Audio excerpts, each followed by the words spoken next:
Aquí empezamos, amigos, con esta importante noticia, pues hoy se confirmó la muerte de Nemesio Oseguera Cervantes, alias El Mencho, líder y fundador del cartel Jalisco Nueva Generación. Su caída tras un operativo en Jalisco desató narcobloqueos y violencia en varios estados de México. Gente corriendo. El hombre más buscado de México murió y el país ardió horas después. Este domingo se confirmó la muerte de Nemesio Oseguera Cervantes, conocido como El Mencho, líder y fundador del cártel Jalisco Nueva Generación, considerado uno de los criminales más poderosos y buscados de México y Estados Unidos, acusado de traficar metanfetamina, fentanilo y cocaína a gran escala. El Mencho resultó herido durante un operativo federal en Tapalpa, Jalisco, y falleció mientras era trasladado por vía aérea a la Ciudad de México. Así lo confirmó la Secretaría de la Defensa Nacional. Horas más tarde, bajo un fuerte dispositivo de seguridad, el cuerpo de Oseguera Cervantes arribó a la capital del país. Un convoy de la Guardia Nacional con unidades blindadas y personal armado escoltó la ambulancia forense desde el aeropuerto capitalino hasta la Fiscalía Especializada en materia de delincuencia organizada. La noticia provocó una reacción inmediata. Más de 20 narcobloqueos paralizaron Jalisco y estados cercanos, con vehículos incendiados, carreteras cerradas y columnas de humo que marcaron la jornada en Guadalajara. La violencia se expandió a Michoacán, Guanajuato, Nayarit, Colima y Aguascalientes, con quema de negocios, suspensión de transporte público y llamados a la población para resguardarse en sus hogares. En Guanajuato incluso se cerraron centros comerciales, mientras operativos conjuntos del ejército y policías buscaban liberar las vías. Pacientes y personal médico del Hospital Civil de Guadalajara tuvieron que evacuar temporalmente ante la presencia de hombres armados. La presidenta Claudia Sheinbaum evitó confirmar directamente la muerte del líder del cártel. Señaló que el Gabinete de Seguridad daría la información oficial, destacando luego la coordinación federal y pidiendo calma a la ciudadanía. Por su parte, el gobernador de Jalisco, Pablo Lemus, activó el Código Rojo y la Mesa de Seguridad Estatal para contener la violencia y restablecer el orden. Mientras las fuerzas federales y estatales refuerzan la seguridad, millones de ciudadanos permanecen en alerta máxima, esperando que el país vuelva a la calma después de horas de caos. Estefanía Vaca, Teleamazonas. Pero, ¿quién era Nemesio Oseguera Cervantes, alias El Mencho? Considerado el narcotraficante más buscado de México y uno de los objetivos de mayor valor para Estados Unidos. Su historia combina poder, impunidad y una influencia que dejó huella en el crimen organizado de todo el continente. Nemesio Oseguera Cervantes, alias El Mencho, líder del cártel Jalisco Nueva Generación, murió en un operativo militar en Jalisco, poniendo fin a más de 15 años de impunidad y violencia organizada. Originario de la región de Tierra Caliente, Michoacán, y de familia humilde de agricultores de aguacate, Oseguera inició su vida criminal en los años 80 y 90. Trabajó brevemente en la policía local, pero pronto se vinculó con el narcotráfico, primero bajo la protección de jefes del cártel de los Valencia y luego consolidándose como líder de su propio grupo. Tras la caída de Joaquín El Chapo Guzmán, El Mencho se convirtió en la cabeza del narcotráfico en México. Fundó el cártel Jalisco Nueva Generación, expandiendo sus operaciones más allá del país, incluyendo a Ecuador, y controlando rutas clave de drogas hacia Estados Unidos. Se estima que su organización fue responsable de hasta 1/3 del narcotráfico que llegaba al norte de América, con una fortuna calculada en más de $1,000 millones. Durante su liderazgo, el cártel se caracterizó por su violencia extrema y su capacidad para desafiar al Estado. Entre 2015 y 2020, el grupo derribó helicópteros militares, emboscó fuerzas de seguridad e incluso atentó contra funcionarios de alto rango en Ciudad de México. Su poder militar y financiero convirtió al cártel en uno de los más temidos y buscados del continente. Estados Unidos ofreció hasta $15 millones por información operación que llevará a su captura, reconociendo a El Mencho como un objetivo de alto valor en la lucha internacional contra el narcotráfico. Su habilidad para evadir la justicia durante más de una década le dio fama de intocable hasta este domingo. La muerte de El Mencho no solo marca el fin de un capo, sino que representa un golpe simbólico y estratégico al crimen organizado en México, aunque expertos advierten que su ausencia podría desencadenar luchas internas y cambios en el mapa del narcotráfico. Estefanía Vaca, Teleamazonas. Habitantes de los estados de Jalisco, Guanajuato, Nayarit y otros 3 estados decidieron encerrarse en sus hogares ante la ola de ataques registrados este domingo tras la caída de alias El Mencho. Este noticiero conversó con 2 ecuatorianos que explican cómo vivieron en esta jornada. Una situación de pánico, así catalogan los habitantes de varias ciudades de los estados de Jalisco, Guanajuato y Nayarit en México a lo vivido durante este domingo como represalia de los grupos narcoterroristas tras el abatimiento de Rubén Nemesio Oseguera Cervantes, alias Mencho, cabecilla del cartel Jalisco Nueva Generación. Incineración de vehículos en las carreteras, en calles céntricas, en comercios, fueron algunos de los hechos violentos que generaron alarma. Este noticiero conversó con 2 ecuatorianos que narran las horas de tensión. Y en los 10 años que estoy aquí me ha tocado vivir 3 narcobloqueos. Siempre estás leyendo que en algunas otras ciudades hay narcobloqueos. Ya empezamos como a las 9:30 a leer que había narcobloqueos, pero lo raro que fue la intensidad y la magnitud. O sea, no era una avenida. Era en las salidas, en el centro, en Tapalpa, que fue donde mataron al Mencho, y luego otro en Guanajuato, y empezó esto como a crecer en diversos puntos del país. Y entonces ahí fue cuando en mi casa por lo menos dijimos, esto es algo diferente a las otras veces. Todo el mundo está muy asustado y ha sido una escala muy grande. A veces pasan en carreteras, pero ya en este momento pues se ha agravado el tema de que pues está dentro de las calles donde la gente concurre, sale, ¿no? Todos los lugares están cerrados, farmacias, supermercados, tiendas de abarrotes, todo está cerrado. Isabela justamente fue víctima de los grupos narcoterroristas, pues uno de sus vehículos fue robado para ser incinerado. Yo llevo un restaurante en Careyes y nos robaron la camioneta, o sea, como la van, donde transportábamos a los empleados para quemarla y hacer un bloqueo. Y aunque no existe ningún tipo de toque de queda, los propios ciudadanos decidieron encerrarse en sus hogares por seguridad. Está completamente paralizado. Ahorita no hay absolutamente ningún comercio abierto. Que se empezó a poner así todo como de color de hormiga, que se empezó a hacer así como el momento como de psicosis, que yo creo que se fue como a las 11 de la mañana. Yo salí de que a buscar pues de qué agua y todo eso, porque pues nos hacían falta cosas, y fue de que salí a buscar cosas y fui como a 4 lugares y estaba encerrado. Las clases están suspendidas para este lunes, pero no saben qué ocurrirá con la jornada laboral. Mañana no sabemos qué va a pasar, solo sabemos que no hay clase. Pero la verdad yo creo que no vamos a laborar mañana. El temor, dicen, se incrementa por la falta de información. Belén Merizalde, Teleamazonas. Regresamos a revisar noticias nacionales. A esta hora de la noche, la Comisión de Desarrollo Económico continúa escuchando a representantes de la sociedad civil, expertos y autoridades de gobierno para poner a punto el informe para segundo debate del proyecto de ley para el fortalecimiento de los sectores estratégicos de minería y energía. Hasta el momento, concesiones legales han denunciado las afectaciones que sufren por causa de la minería ilegal. Desde el próximo 1 de junio, autoridades locales deberán ajustar su planificación presupuestaria acorde a la reciente reforma al cotado aprobada por la Asamblea Nacional. Alcaldes y prefectos del país anuncian que presentarán demandas de inconstitucionalidad. Que presentaron una demanda de inconstitucionalidad contra la reciente reforma al COTAD aprobada por 77 legisladores de la Asamblea Nacional, es lo que afirma la prefecta de Pichincha, Paola Pavón, quien asegura esta medida da la espalda a la labor social realizada, por ejemplo, por su administración. Hemos resistido 3 gobiernos neoliberales. Esta no va a ser la excepción. Iremos a la Corte Constitucional acompañado de ustedes. Con lo que coincide el alcalde de Cuenca, Cristian Zamora, que asegura se sumará a la demanda ante la Corte Constitucional. La única institución que nos queda que no ha sido tomada y metido la mano, pues obviamente es la Corte Constitucional.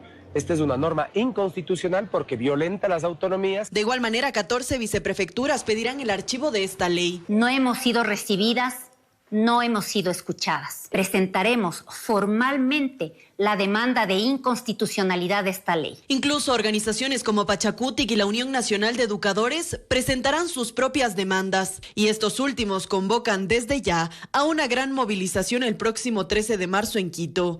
Mientras tanto, el alcalde de Quito, Pavel Muñoz, expresó su rechazo en redes sociales y señaló que van a defender a la capital y sus programas sociales. Y de hecho, al municipio de esta ciudad se le destina uno de los presupuestos más altos, aunque en 2025 cerca de una cuarta parte de sus recursos los destinó solamente al pago de funcionarios, lo que equivale a unos 217 millones para poco más de 10,000 servidores. La Asamblea Nacional habló de GATS sobredimensionados con exceso de funcionarios. En la Secretaría de Ambiente en Quito, por ejemplo, hay una dirección destinada a investigar el cambio climático. En cambio, en Guayaquil, según cifras oficiales y del portal de transparencia, el pago de salarios representó apenas el 10.4% del gasto total en 2025. Sin embargo, en esa ciudad el gasto en publicidad fue más del doble que en Quito en el mismo periodo. Ahora la nueva ley ya fue enviada al registro oficial por el presidente de la República, aunque aún no se publica, pero se conoce que las autoridades locales deberán comenzar a ajustar su planificación presupuestaria desde el 1 de junio de 2026, con metas graduales hasta alcanzar el 70% en inversión a partir del 2028, según el calendario establecido por la ley. En Quito, Brigitte Mancheno, Teleamazonas. La Comisión Ciudadana que seleccionará al próximo fiscal general del Estado se reunió la noche del sábado de forma virtual y entre los puntos tratados definió pedir al presidente del Consejo de Participación Ciudadana y Control Social principalice de forma urgente a la comisionada Caterina Aguawiña en reemplazo de Wellington Andachi, quien no ha podido participar pues desde el 27 de enero está hospitalizado tras sufrir un infarto cerebral. Andachi solicitó una licencia de 60 días. Sí, yo sí solicito que por intermedio de usted como representante de esta comisión, a la brevedad posible sea puesto en conocimiento del señor presidente del Consejo de Participación Ciudadana y Control Social, a fin de que tome las medidas necesarias para que esta comisión pueda integrarse en su totalidad, tanto más que estamos a pocos días de que inicie ya la revisión de las carpetas de los postulantes y va a ser indispensable la comparecencia de la totalidad de esta comisión. Un nuevo arancel impuesto por Estados Unidos vuelve a mover el tablero comercial para Ecuador. La decisión llega en un momento clave para la relación bilateral y abre un nuevo capítulo en la negociación entre ambos países. El presidente Donald Trump reactivó un arancel global del 15% a las importaciones, justo cuando Ecuador busca concretar un tratado comercial con Estados Unidos. La medida impacta directamente al principal socio comercial del país, que concentra el 21% de sus exportaciones. Los sectores más expuestos son camarón, banano y flores, que dependen en gran parte de ese mercado. Según el analista económico Jorge Luis Delgado, un arancel de ese nivel podría reducir el volumen exportable. Una disminución por este 15%, estamos hablando de una disminución en el volumen exportable del 30%. Eso implicaría menos divisas para una economía dolarizada y riesgo para miles de empleos vinculados al sector exportador. Y para el Producto Interno Bruto se podría ver también una entre 1.02% a 1.5%, que es lo que normalmente hablan los estudios cuando países de la región con los mismos tipos de productos que se exportan, inclusive también Ecuador, cómo reacciona ante este tipo de incremento impositivo. Este escenario obliga a Ecuador a acelerar la diversificación de mercados y reducir su dependencia de Estados Unidos. Mientras el gobierno de Daniel Noboa impulsa el acuerdo, el nuevo arancel redefine las condiciones en las que se discute. Camila Guevara, Teleamazonas.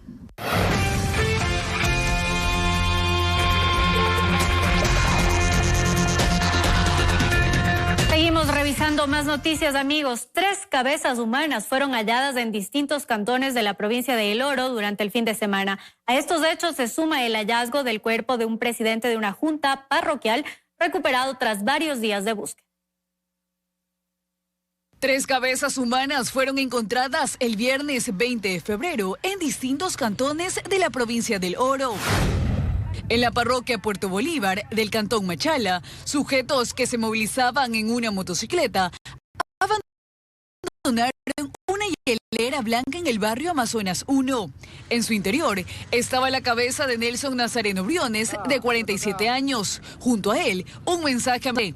La Policía Nacional acordonó el área y trasladó los restos al centro forense para las pericias correspondientes.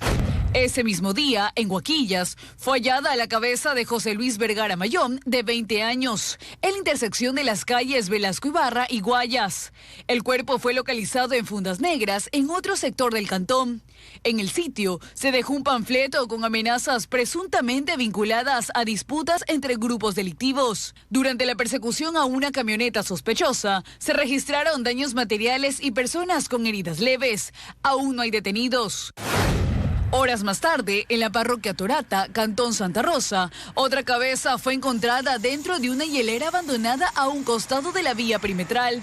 El caso es investigado y los restos fueron trasladados al Centro Forense de Machala. Las autoridades aún no confirman si estos hechos estarían relacionados. Fue recuperado el cuerpo de Julio Enrique Macas, presidente de la Junta Parroquial de Uxcurrumi en el Cantón Pasaje. El vehículo en el que se movilizaba cayó a un barranco durante el feriado de Carnaval y terminó en un río. El hallazgo se realizó en el sector Galayacu y fue confirmado mediante exámenes forenses.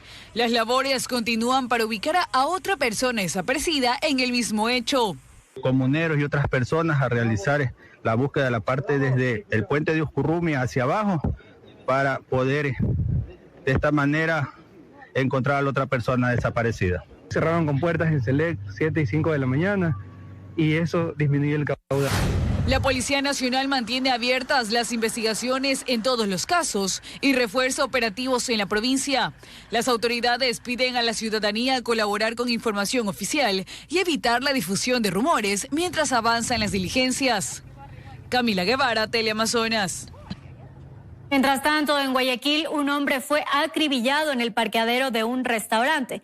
Criminalística recabó más de 80 indicios balísticos en este sitio. Este caso se suma a las 412 muertes violentas en lo que va del año en la zona 8, que comprende Guayaquil, Durán y San Borondón. Con más de 80 impactos de bala, 5 antisociales atacaron el vehículo donde se transportaba a William Fajardo Muñoz, alias Cheo, la tarde de este sábado en la vía Daule, norte de Guayaquil. Pese a que los vidrios del vehículo eran blindados, el ataque se produjo con pistolas y fusiles, lo que provocó la muerte inmediata de esta persona en el interior del automotor. La Policía Nacional informó que alias Cheo tenía varios antecedentes penales por los presuntos delitos de robo, tráfico ilícito de sustancias, tenencia de armas y extorsión. Este fue solo uno de los 5 hechos violentos reportados en las últimas horas en Guayaquil. En la cooperativa Proletario Sin Tierra, en el Guasmo Sur, sujetos asesinaron a un taxista informal de 34 años. Asimismo, otro caso se reportó en el distrito Esteros. Vecinos de la cooperativa Desarrollo Comunal en La Trinitaria encontraron el cuerpo de un hombre con varios impactos de bala en plena vía pública. En la zona 8, que comprende Guayaquil, Durán y San Borondón, se reportan al menos 412 muertes violentas en lo que va de este 2026.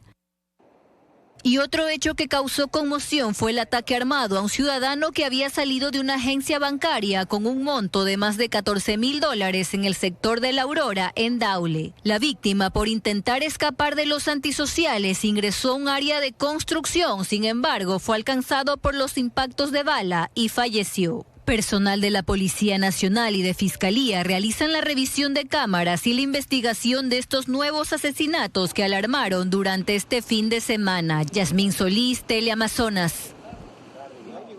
La justicia condenó a 40 años de prisión a Andreina Lamota, la mujer acusada de asesinar a su madre en Sauces 9 al norte de Guayaquil tras quedar al descubierto.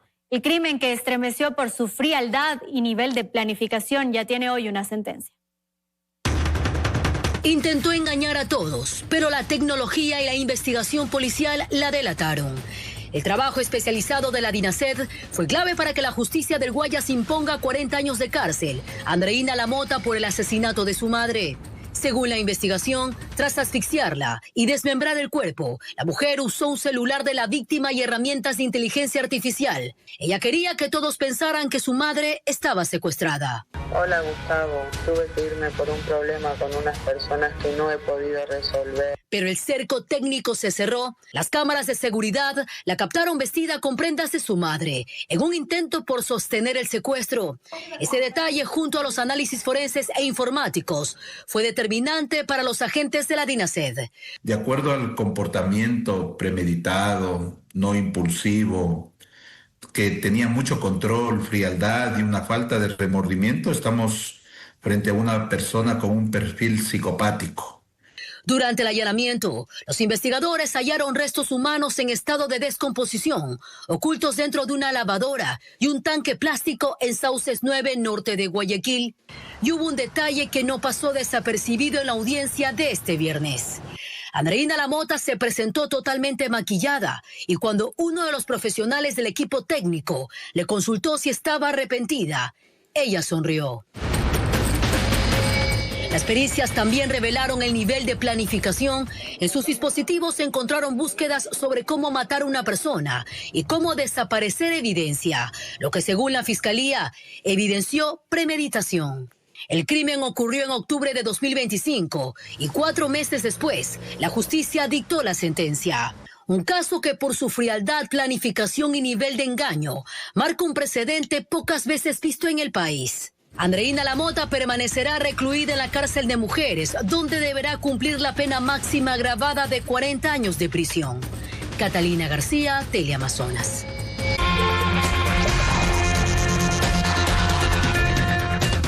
Con 46 minutos, seguimos revisando más noticias. Suben a 6 las provincias declaradas en emergencia por el COE Nacional ante la época de lluvias. Por su parte, el Instituto de Meteorología e Hidrología INAMI prevé que las precipitaciones de gran intensidad continúen sobre todo en la costa ecuatoriana. Entre 15 y 30 días consecutivos de lluvias han tenido que soportar varios cantones del país este 2026, sobre todo en la costa ecuatoriana. Esmeraldas, Los Ríos, Guayas y El Oro han concentrado la mayoría de emergencias. De hecho, según la Secretaría Nacional de Gestión de Riesgos, hasta este fin de semana, más de 7,000 personas resultaron afectadas por deslizamientos o inundaciones. Incluso se reportan 3 personas fallecidas en la sierra. Sin embargo, lejos de terminar esta época lluviosa, se extenderá hasta marzo. Así lo explica el INAMI. La zona de estribación de cordillera que concentra provincias situadas en el límite entre la costa y la sierra será la más afectada. Estas zonas son las más vulnerables. Recordar que ya tenemos varios días de lluvia consecutivos, entonces cualquier lluvia no necesariamente intensa ya puede ocasionar crecidas en los cuerpos hídricos o deslizamientos de tierra. Los dos lados de la cordillera son zonas que son más susceptibles a deslizamientos, tanto por lo que ha llovido constantemente y por el tipo de terreno que tenemos. De hecho, hasta este fin de semana, 23 de las 24 provincias del país han reportado eventos adversos, por lo que el COE Nacional se declaró en sesión permanente y emitieron una resolución que en 12 páginas explica los motivos para elevar a 6 las provincias en alerta roja, tanto por las condiciones climáticas como por los riesgos existentes. Y el mayor peligro, explican, se concentra en Esmeraldas, Los Ríos, Pichincha y se suman Carchi, Guayas y Loja. Para poder ser preventivos y no reactivos, hemos hecho varias peticiones, sobre todo a 4 prefecturas, donde tenemos históricamente problemas por falta de dragado, porque hay inundaciones. Mientras tanto, el INAMI asegura que en la sierra, aunque las lluvias serán de menor intensidad, las emergencias podrían concentrarse en cantones específicos. En el caso de Pichincha, por ejemplo, no ocurrirán en la capital específicamente. La zona de Mindo, Nanegal, Nanegalito, Puerto Quito, todo el noroccidente de la provincia de Pichincha va a seguir registrando precipitaciones intensas. Mientras tanto, el llamado es a los GATS provinciales y cantonales, quienes también deberán identificar a las familias en zonas de riesgo y tener listo un plan de evacuación preventiva. En Quito, Brigitte Mancheno, Teleamazonas. Y justamente frente a este temporal, los casos de dengue en el país van en incremento. El Ministerio de Salud reporta más de 2.200 casos hasta mediados de febrero. Los síntomas de fiebre intensa y ronchas en la piel de su hijo de 5 años llevaron a María a viajar desde Buena Fe en la provincia de Los Ríos hasta Guayaquil para que él pudiera ser atendido de emergencia. Positivo para dengue, porque le daba la medicina, la fiebre no cedía. Como ella, decenas de padres han llegado este domingo a este hospital con niños que presentan síntomas característicos de dengue. El Ministerio de Salud Pública informó que en Ecuador se han reportado 2.210 casos de dengue hasta la semana epidemiológica número 6. Está súper lleno, dengue está fuerte ahorita, el dengue está fuerte. En esta semana, la Organización Panamericana de la Salud exhortó a países a reforzar acciones de prevención, vigilancia y preparación ante un posible incremento de casos. Médicos advierten que esta problemática podría intensificarse en las próximas semanas debido a las condiciones climáticas favorables para la proliferación del mosquito transmisor. Va a incidir en que aumenten en una forma bastante importante los casos de dengue. ¿Y por qué? Porque principalmente en la costa que hay mayor humedad como tal. Esa humedad predispone a que los mosquitos primero, se desarrollen mucho más rápido, crecen mucho más rápido en una semana. Segundo, que las larvas como tal se depositan mucho mejor a nivel de lo que es humedad. Por ello, especialistas recomiendan a la ciudadanía estar atentos a los síntomas como fiebre alta, dolor muscular, entre otros más. Puede tener algún tipo de sangrado, por ejemplo a nivel de encías, que es donde comienza, o puede tener sangrado a nivel de vías urinarias, vías digestivas. Y si hay sangrado, ¿qué significa?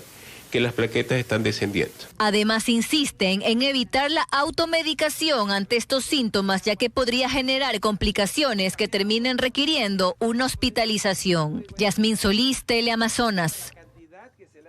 El Instituto Ecuatoriano de Seguridad Social anunció que incrementará el número de citas médicas, pero para ello reducirá el tiempo de atención a 10 minutos. Los médicos preocupados por la calidad de la atención que recibirán afiliados y jubilados con esta nueva medida se pronuncian. La gran demanda de turnos y extensos tiempos de espera conllevó a que el Instituto Ecuatoriano de Seguridad Social implemente una nueva parametrización en su sistema de agendamiento de citas médicas. En un comunicado se detalló que el IES ha reorganizado los tiempos de consulta para maximizar la capacidad operativa. Habrá módulos de 10 minutos para atenciones ágiles, entregas de resultados y trámites médicos específicos. Y en especialidades no quirúrgicas contarán con 20 minutos por paciente. Además que se busca la generación de turnos de seguimiento para evitar la pérdida de continuidad en los tratamientos. Ante este anuncio, médicos se muestran atentos a cómo se va a llevar a la práctica esta medida de reducción de tiempo, ya que cada paciente es un caso muy particular. A pesar de que se están estableciendo cláusulas, se están estableciendo términos de a quién sí, a quién no, cada 10 minutos, el paciente no solamente viene por un solo motivo, viene por diferentes comorbilidades. Tal vez el paciente viene por un control por su hipertensión y en ese momento identificamos otro problema y eso extiende la consulta con el paciente y eso puede disminuir la calidad de servicio. Además detallaron qué tipo de cuadros médicos no deberían incluirse en este cambio, pues se demanda mucho más tiempo en su atención. Los casos que no estarían dados para este tipo de cambios serían pacientes que tengan más de 2 comorbilidades en realidad. Porque si nosotros empezamos a dar valoración con pacientes con muchas comorbilidades, el seguimiento y la amplitud para este tipo de casos debe ser mucho mayor, para tener un mejor manejo integral del mismo. Con estas modificaciones, el IES prevé incrementar el número de citas con la finalidad de reducir el promedio de espera de 15 a 8 días en casos generales y asegurar que las citas médicas de mayor complejidad no superen los 35 días de espera. Yasmín Solís, Teleamazonas.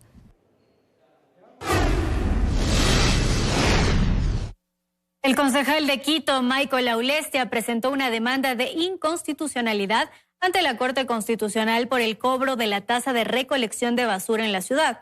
Esto dice porque solicitó al alcalde Pavel Muñoz suspender el cobro hasta que se realice un análisis técnico.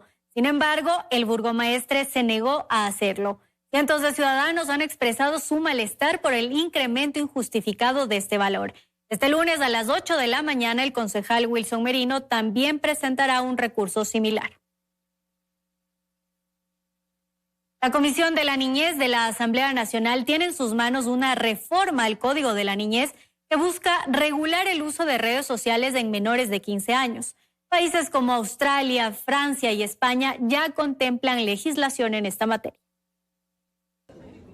El uso de redes sociales por parte de menores de 15 años es un tema que está en debate en el mundo y que incluso ha sido llevado a las cortes. El CEO de Meta, Mark Zuckerberg, tuvo que testificar el miércoles ante el Tribunal Superior de Los Ángeles de Estados Unidos en un juicio clave que busca determinar la responsabilidad de Instagram en la crisis de salud mental que afecta a niños y adolescentes de ese país. Australia, Francia y España son pioneros en la prohibición de redes sociales en menores, mientras que Ecuador está dando sus primeros pasos. La Comisión de la Niñez de la Asamblea Nacional tiene en sus manos una propuesta de reforma al Código de la Niñez que busca prohibir el uso de estas plataformas en menores de 15 años, con el fin de proteger su integridad y bienestar, así como para reducir los riesgos asociados a la exposición prematura a contenidos inapropiados y situaciones de ciberacoso. Las empresas que tienen o desarrollan estas plataformas, tanto plataformas de redes sociales como plataformas de videojuegos, desarrollan algoritmos que están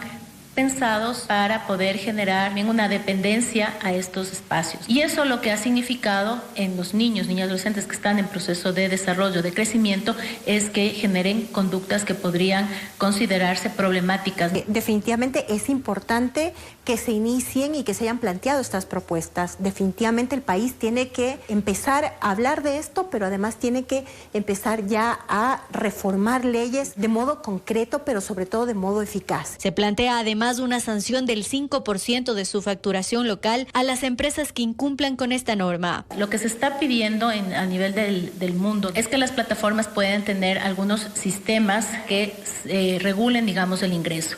Son sobre todo sistemas que están muy vinculados a, por ejemplo, datos biométricos, ¿no? A través de la pantalla, mostrar tu rostro y se identifica tu edad. Sin embargo, explican que la prohibición no dará resultados por sí sola. Que lo que se requiere en el país es un avance en materia tecnológica y es el reforzar precisamente todas las instancias de control. Los niños en Ecuador pasan conectados a Internet al menos 4 horas diarias. Belén Merizalde, Teleamazonas.